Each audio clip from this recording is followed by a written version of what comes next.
સમાચાર બનાસકાંઠાથી જોઈએ। પાટણના ભીલડી રેલવે માર્ગ પર કંબોઈ ઉમરી વચ્ચે બનાસ નદી પર નવો રેલવે બ્રિજ બનાવવાનું કામ શરૂ થયું છે, જેનો બ્રિજ જર્જરિત થઈ જતા સરકાર દ્વારા નવા પુલ માટે રૂપિયા 100 કરોડની મંજૂરી આપવામાં આવી છે।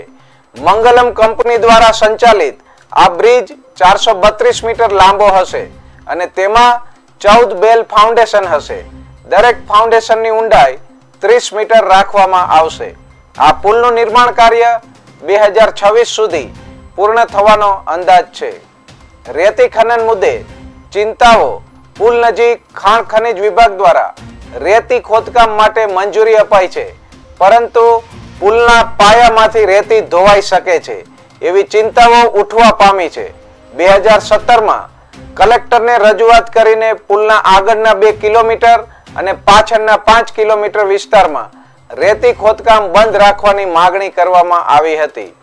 નવા બ્રિજના નિર્માણ સાથે પાટણ ભીલડી રેલવે માર્ગ વધુ મજબૂત થશે અને મુસાફરો માટે સલામત અને સુવિધાજનક યાત્રા સુનિશ્ચિત કરાશે।